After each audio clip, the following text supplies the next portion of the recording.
The Sect of the Idiot by Thomas Ligotti.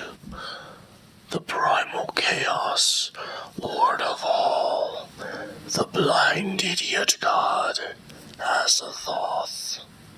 Necronomicon. The extraordinary is a province of the solitary soul.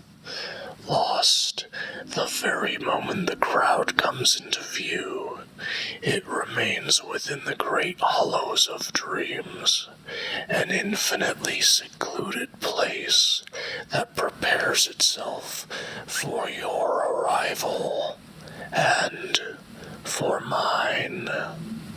Extraordinary joy, extraordinary pain, the fearful pulls of a world that both menaces and surpasses this one.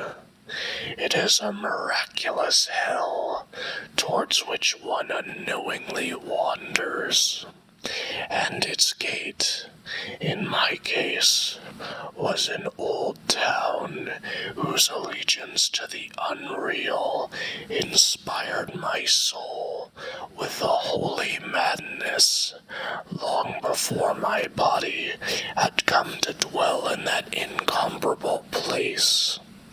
Soon after arriving in the town, whose identity, along with my own, it is best not to bring to light, I was settled in a high room, overlooking the ideal of my dreams through diamond panes. And how many times had I already lingered in mind before these windows, and roamed in reverie the streets I now gazed upon below. I discovered an infinite stillness on foggy mornings, miracles of silence on indolent afternoons, and the strangely flickering tableau of never-ending nights. A sense of serene enclosure was conveyed by every aspect of the old town. There were balconies, railed porches, and jutting upper stories of shops and houses that created intermittent arcades over sidewalks. Colossal roofs overhung entire streets and transformed them into the corridors of a single structure containing an uncanny multitude of rooms. And these fantastic crowns were echoed below by lesser roofs that drooped above windows like half-closed eyelids, and turned each narrow doorway into a magician's cabinet, harboring deceptive depths of shadow. It is difficult to explain, then, how the old town also conveyed an impression of endlessness, of proliferating unseen dimensions, at the same time that it served as the very image of a claustrophobe's nightmare. Even the nights above the great roofs of the town seem merely the uppermost level of an earthbound estate. At most, an old attic in which the stars were useless heirlooms, and the moon a dusty trunk of dreams. And this paradox was precisely the source of the town's enchantment. I imagine the heavens themselves as part of an essentially interior decor. By day, heaps of clouds like dust balls floated across the empty rooms of the sky. By night, a fluorescent map of the cosmos was painted upon a great black ceiling. How I ached to live forever in this province of medieval autumns and mute winters, serving out my sentence of life among all the visible and invisible wonders I had only dreamed about from so far away. But no existence, however visionary, is without its trials and traps. After only a few days in the old town, I had been made acutely sensitive by the solitude of the place and by the solitary manner of my life. Late one afternoon, I was relaxing in a chair beside those kaleidoscopic windows when there was a knock at the door. It was only the faintest of knocks, but so unanticipated was this elementary event, and so developed was my sensitivity, that it seemed like some unwanted upheaval of atmospheric forces, a kind of cataclysm of empty space, an earthquake in the invisible.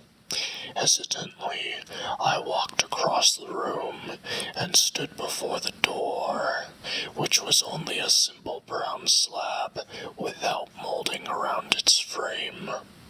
I opened it. "Oh," said the little man waiting in the hallway outside. He had neatly groomed silver hair and strikingly clear eyes. "This is embarrassing. I must have been given the wrong address. The handwriting on this note is such chaos." He looked at the crumpled piece of paper in his hand. Never mind. I'll go back and check." However, the man did not immediately leave the scene of his embarrassment. Instead, he pushed himself upwards on the points of his tiny shoes and stared over my shoulder into my room.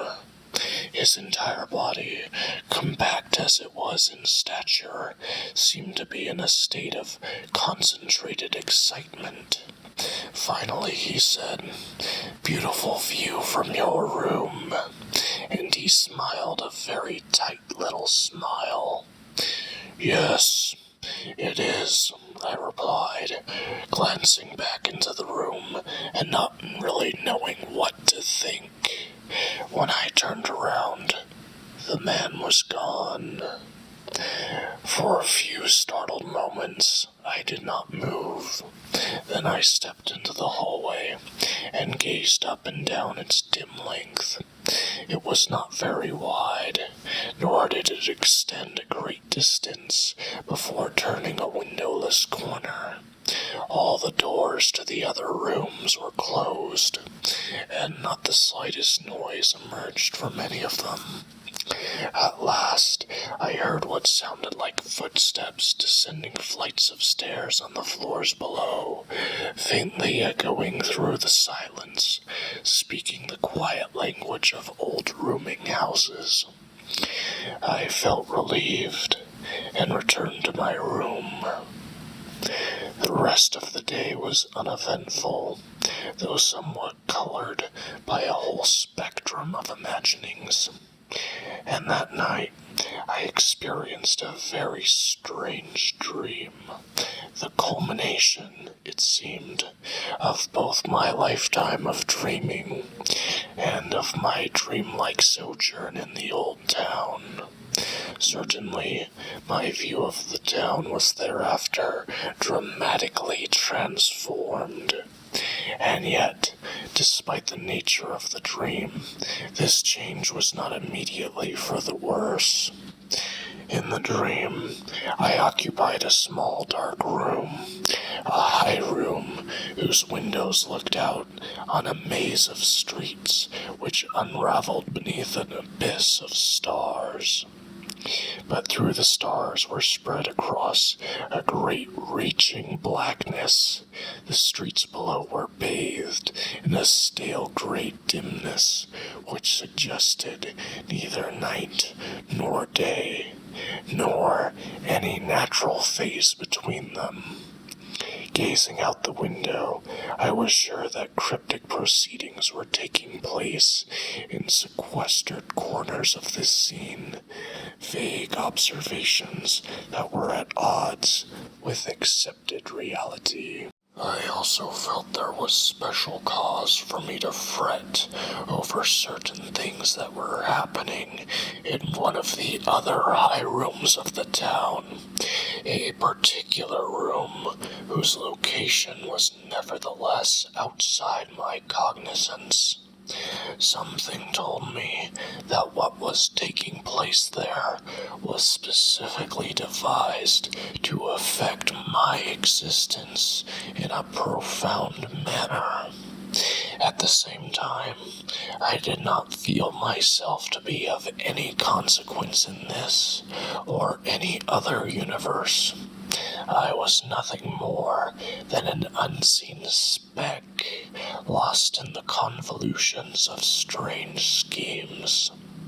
And it was this very remoteness from the designs of my dream universe, this feeling of fantastic homelessness amid an alien order of being, that was the source of anxieties I had never before experienced. I was no more than an irrelevant parcel of living tissue, caught in a place I should not be, threatened with being ensnared in some great dredging net of doom, an incidental shred of flesh pulled out of its element of light and into an icy blackness. In the dream, nothing supported my existence, which I felt at any moment might be horribly altered, or simply ended. In the most far-reaching import of the phrase, my life was of no matter. But still, I could not keep my attention from straying into that other room, sensing what elaborate plots were evolving there, and what they might mean for my existence. I thought I could see indistinct figures occupying that spacious chamber, a place furnished with only a few chairs of odd design, and commanding a dizzying view of the starry blackness. The great round moon of the dream created sufficient illumination for the night's purposes, painting the walls of the mysterious room a deep aquatic blue. The stars, unneeded and ornamental, presided as lesser lamps over this gathering and its nocturnal offices. As I observed this scene, though not bodily present, as is the way with dreams, it became my conviction that certain rooms offered a marvelous solitude for such functions or festivities. Their atmosphere, that intangible quality which exists apart from its composing elements of shape and shade, was of a dreamy cast, a state in which time and space had become deranged. A few moments in these rooms might count as centuries or millennia, and their tiniest niche might encompass a universe. Simultaneously, this atmosphere seemed no different from that of the old rooms, the high and lonely rooms I had known in waking life, even if this room appeared to border on the voids of astronomy, and its windows opened onto the infinite outside. Then I began speculating that if the room itself was not one of a unique species, perhaps it was the occupants that had introduced its singular element. Though each of them was completely draped in a massive cloak, the places in which the material of these garments pushed out and folded inwards as it descended to the floor, along with the unnatural contrivance of the chairs whereupon these creatures were situated, betrayed a peculiarity of formation that held me in a state of both paralyzed terror and spellbound curiosity. What were these beings that their robes should adumbrate such unaccountable configurations? With their tall, angular chairs arranged in a circle, they appeared to be leaning in every direction like unsettled monoliths. It was as if they were assuming postures that were mysteriously symbolic, locking themselves in patterns hostile to mundane analysis. Above all, it was their heads, or at least their topmost segments, that were skewed most radically as they inclined toward one another, nodding in ways heretical to terrestrial anatomy. And it was from this part of their structures that there came forth a soft buzzing noise, which seemed to serve them as speech. But the dream offered another detail, which possibly related to the mode of communication among these whispering figures who sat in stagnant moonlight. For projecting out of the bulky sleeves, dangling at each figure's side, were delicate appendages that appeared to be withered, wilted claws, bearing numerous talons that tapered off into drooping tentacles. And all of these stringy digits seemed to be working together with lively and unceasing agitation. At first sight of these gruesome gestures, I felt myself about to awaken, to carry back into the world a sense of terrible enlightenment without sure meaning or possibility of expression in any language except the whispered vows of this eerie sect. But I remained longer in this dream, far longer than was natural. I witnessed further the fidgeting of those shriveled claws, a hyperactive gesticulating which seemed to communicate an intolerable knowledge, some ultimate disclosure concerning the order of things. Such movements suggested an array of repulsive analogies: the spinning legs of spiders, the greedy rubbing of a fly's spindly feelers, the darting tongues of snakes. But my cumulative sensation in the dream was only partially involved with what I would call the triumph of the grotesque. This sensation, in keeping with the style of certain dreams, was complicated and exact, allowing no ambiguities or confusions to comfort the dreamer. And what was imparted to my witnessing mind was the vision of a world in trance, a hypnotized parade of beings, sleepwalking to the odious manipulations of their whispering masters, those hooded freaks who were themselves among the hypnotized. For there was a power superseding theirs, a power which they served, and from which they merely emanated, something which was beyond the universal hypnosis by virtue of its very mindlessness, its awesome idiocy. These cloaked masters, in turn, partook in some measure of godhood, passively presiding as enlightened zombies over the multitudes of the entranced, that frenetic domain of the human. And It was at this place in my dream that I came to believe that there obtained a terrible intimacy between myself and those whispering effigies of chaos whose existence I dreaded for its very remoteness from mine. Had these beings, for some grim purpose comprehensible only to themselves, allowed me to intrude upon their infernal wisdom? Or was my access to such putrid arcana merely the outcome of some fluke in the universe of atoms, a chance intersection among the demonic elements of which all creation is composed?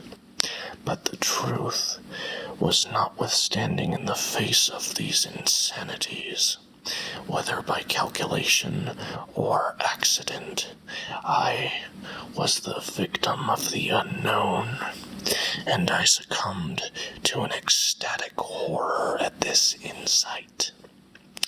On waking, it seemed that I had carried back with me a tiny jewel-like particle of this horrific ecstasy, and, by some alchemy of association, this darkly crystalline substance infused its magic into my image of the old town.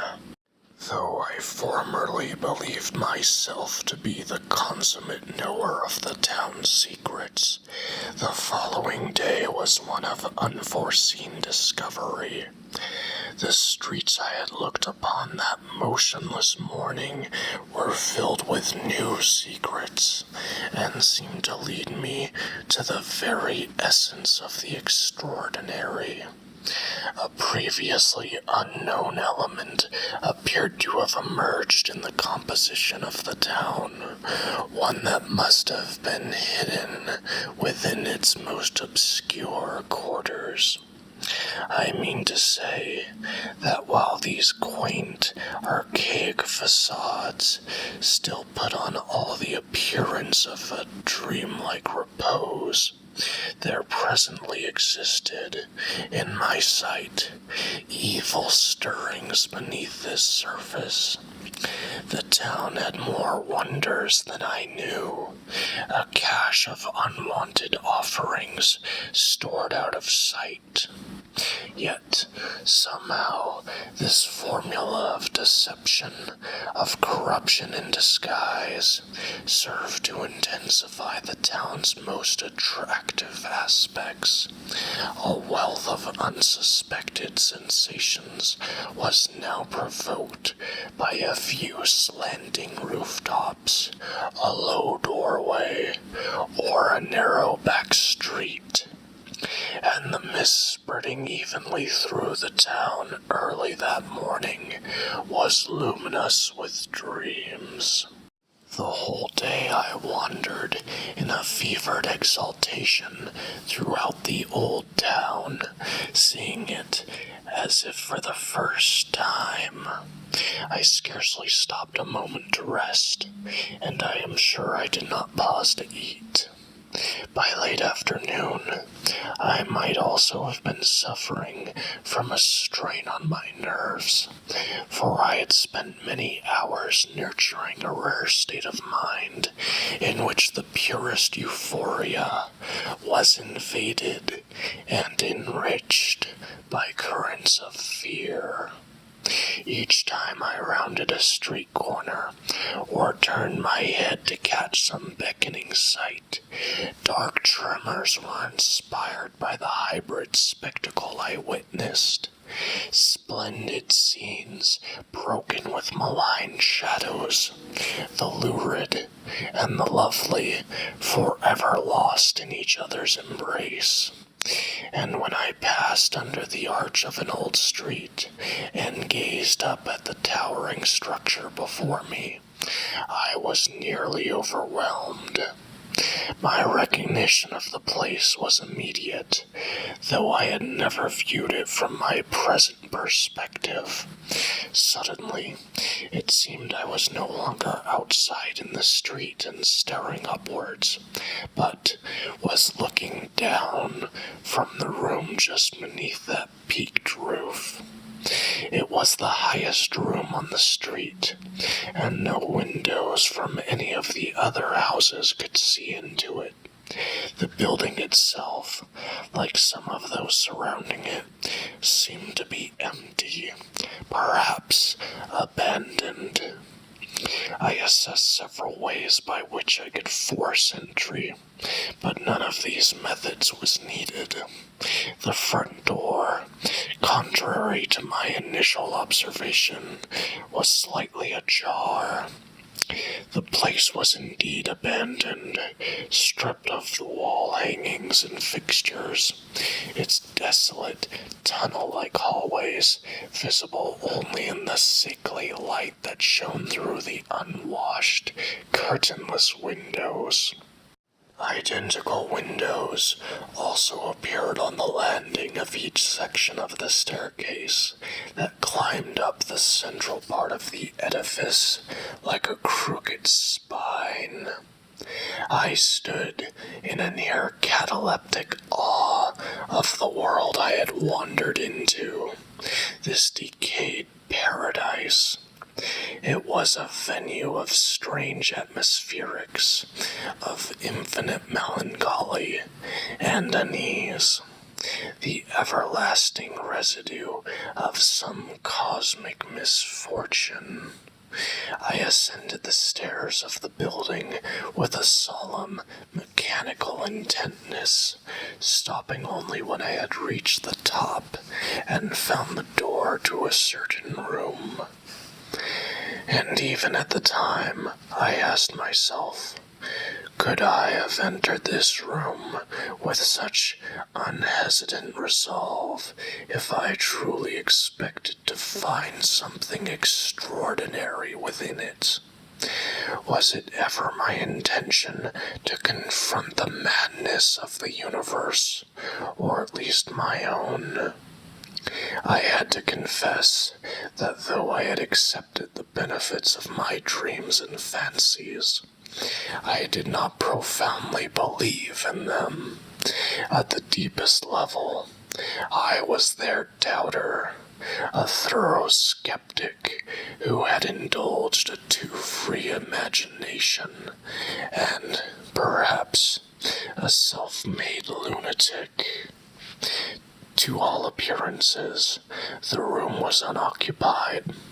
I noted this fact without the disappointment born of real expectancy, but also with a strange relief.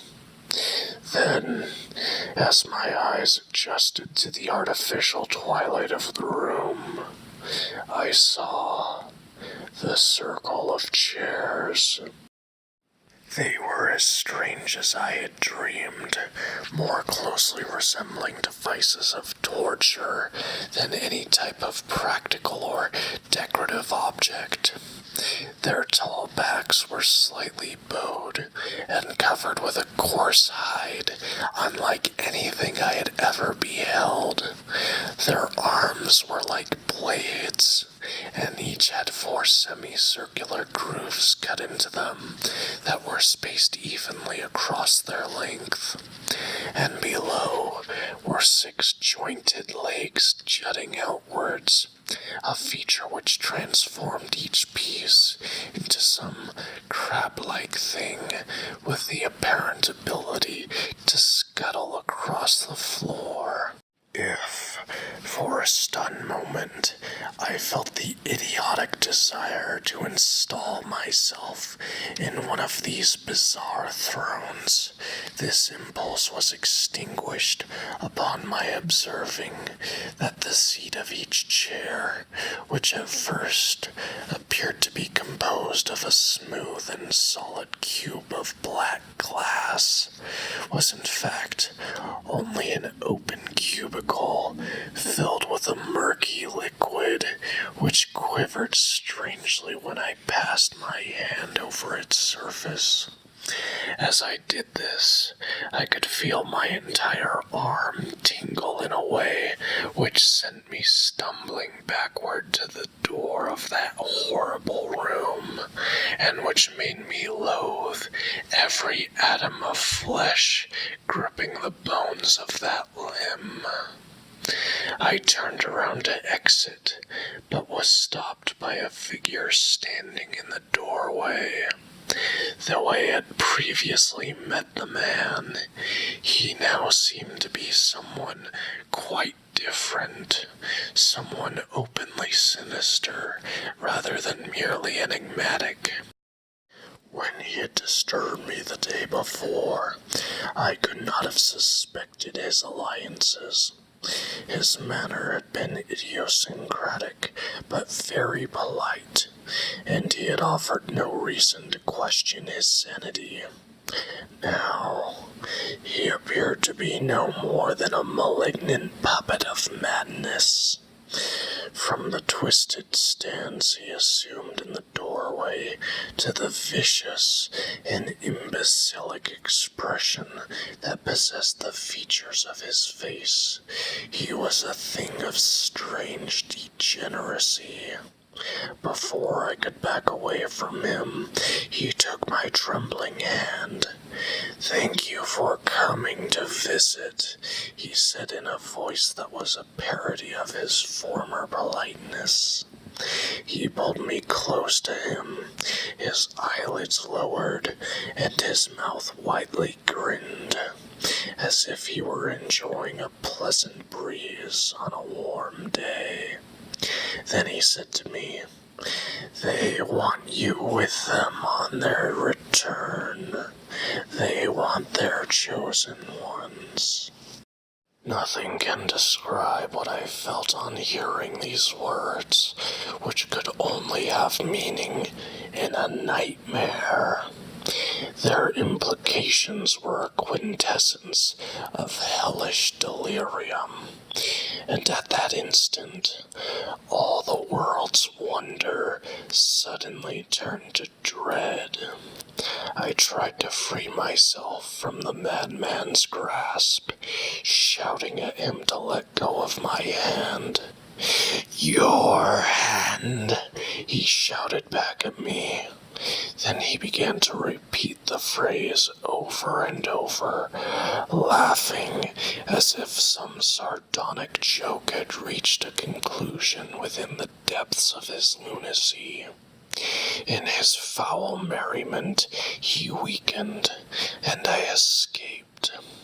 As I rapidly descended the many stairs of the old building, his laughter pursued me as hollow reverberations that echoed far beyond the shadowy spaces of that place. And that freakish, echoing laughter remained with me as I wandered, dazed in darkness, trying to flee my own thoughts and sensations. Gradually, the terrible sounds that filled my brain subsided, but they were soon replaced by a new terror, the whispering of strangers whom I passed on the streets of the old town. And no matter how low they spoke, or how quickly they silenced one another with embarrassed throat clearings or reproving looks, their words reached my ears in fragments that I was able to reconstruct because of their frequent repetition. The most common terms were deformity and disfigurement. If I had not been so distraught, I might have approached these persons with a semblance of civility, cleared my own throat, and said, "I beg your pardon, but I could not help overhearing. And what exactly did you mean, if I may ask, when you said—" But I discovered for myself what those words meant, How terrible, poor man, when I returned to my room and stood before the mirror on the wall, holding my head in balance with a supporting hand on either side. For only one of those hands was mine. The other belonged to them. Life is a nightmare that leaves its mark upon you in order to prove that it is, in fact, real. And to suffer a solitary madness seems the joy of paradise when compared to the extraordinary condition in which one's own madness merely emulates that of the whole world. I had been lured away by dreams. All is nonsense now. Let me write, while I still am able, that the transformation has not limited itself. I now find it difficult to continue this manuscript with either hand. These twitching tentacles are not suited for writing in a human manner, and I am losing the will to push my pen across this page. While I have put myself at a great distance from the old town, its influence is undiminished. In these matters, there is a terrifying freedom from the recognized laws of space and time. New laws of entity have come to their work as I look helplessly on. In the interest of others, I have taken precautions to conceal my identity and the precise location of a horror which cannot be helped. Yet, I have also taken pains to reveal, as if with malicious intent, the existence and nature of those same horrors. Be that as it may, neither my motives nor my actions matter in the least. They are both well known to the things that whisper in the highest room of an old town. They know what I write, and why I am writing it. Perhaps they are even guiding my pen by means of a hand that is an extension of their own. And if I ever wish to see what lay beneath those dark robes, I will soon be able to satisfy this curiosity with only a glance in my mirror. I must return to the old town.